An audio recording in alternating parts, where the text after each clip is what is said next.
BRT کی تیسرے بین الاقوامی ایوارڈ میں نامزدگی۔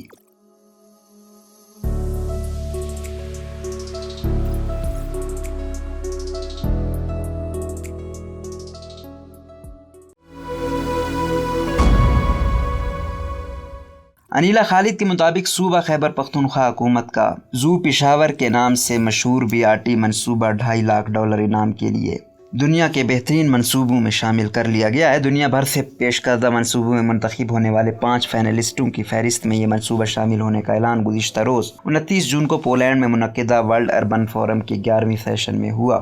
BRT پشاور میں انتظام سنبھالنے والے ادارے ٹرانس پشاور کے مطابق پہلی پوزیشن جیتنے والے پروجیکٹ کا اعلان سال کے آخر میں متوقع ہے۔ ترجمان صدف کامل کے مطابق پہلے نمبر حاصل کرنے والوں میں BRT منصوبے کے زیادہ امکانات ہیں۔ صدف کامل نے انڈیپینڈنٹ اردو کو بتایا کہ ایوارڈ کے لیے ٹرانس پشاور نے غیر ملکی ادارے ورلڈ ریسورسز انسٹیٹیوٹ کے پروگرام میں درخواست دی تھی، جس میں دنیا بھر سے مزید 259 منصوبوں نے بھی فارم بھرا تھا۔ 260 پیش کردہ منصوبوں میں سے 5 منتخب کیے گئے، جن میں BRT منصوبہ بھی شامل ہے۔ ورلڈ ریسورسز انسٹیٹیوٹ کا یہ ایوارڈ دنیا بھر میں ایسے منصوبوں کی شناخت کرتا ہے جو تمام طبقوں کی شمولیت اور پائیدار شہری تبدیلی کا باعث بنے ہوں، جن سے عوام کی زندگی پر مثبت اثر ہوا اور جنہوں نے ہنگامی اور دشوار حالات میں شہریوں اور آبادیوں کو غیر یقینی صورتحال اور بحرانوں سے نمٹنے میں مدد دی ہو۔ ترجمان ٹرانس پشاور نے بتایا کہ 5 منتخب منصوبوں کی فہرست میں پہلے نمبر پر آنے والے منصوبے کو $2.5 لاکھ جبکہ 4 رنر اپ منصوبے کو $25,000 کا نقد انعام دیا جائے گا۔ اس ایوارڈ پروگرام کا نام شہروں کے لیے انعام ہے، جس میں 65 مختلف ممالک میں سے 155 شہروں کے کل 260 پروجیکٹس کو چنا گیا ہے۔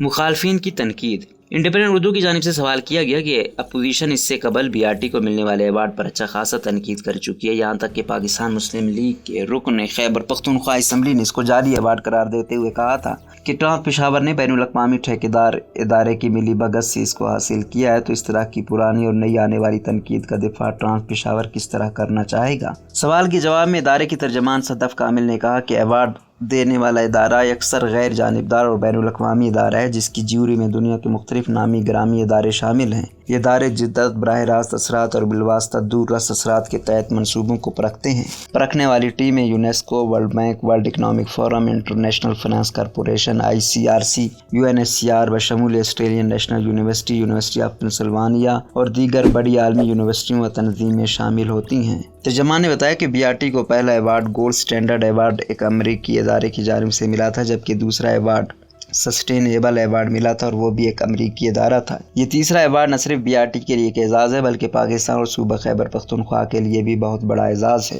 انہوں نے مزید بتایا کہ اس سروس سے عوام کی زندگی میں بہت بڑی اور مثبت تبدیلی آئی ہے اور جس کا بہت بڑا اثر خواتین پر پڑا ہے۔ پہلے جہاں عوامی ٹرانسپورٹ میں صرف 2% خواتین سفر کرتی تھیں، اب 25% خواتین سفر کرتی ہیں، یہ بہت بڑی بات ہے۔ ورلڈ ریسورسز انسٹیٹیوٹ کے ایوارڈ پرائز فار سٹیز کی گلوبل لیڈ این میسن نے گزشتہ روز اعلان کے موقع پر کہا کہ 2022 کے دورانیے کے لیے انہوں نے لوگوں کے لیے چیلنج دیا تھا کہ غیر یقینی کی صورتحال میں بھی ایک بڑی اور مثبت تبدیلی لانا ممکن ہے۔ منتخب کیے جانے والے فائنلسٹ منصوبوں نے قدرتی آفات، ماحولیاتی تبدیلیوں، عوامی صحت کے ہنگامی حالات، شدید سفری مشکلات اور رہائشی بحرانوں جیسے مسائل کو بطریق احسن حاصل کیا۔ ان کا مزید کہنا تھا کہ ان منصوبوں سے شہریوں کے مختلف طبقے مستفید ہوئے، جن میں غریب طبقہ، بچے، ٹرانسجینڈر، مہاجرین اور کمزور طبقے کے لوگ شامل ہیں۔ انہوں نے کہا کہ زو پشاور کا انتخاب کووڈ-19 جیسی وبا، ایندھن کی قیمتوں میں اضافے، معاشی بحران جیسے ہنگامی حالات کے باوجود اپنے شہریوں کی زندگیوں پر غیر معمولی مثبت اثرات چھوڑنے کے باعث کیا گیا۔ روزنامہ قدرت کی ویڈیو دیکھنے کے لیے ابھی YouTube چینل پر سبسکرائب کریں اور بیل آئیکن پر بھی کلک کریں۔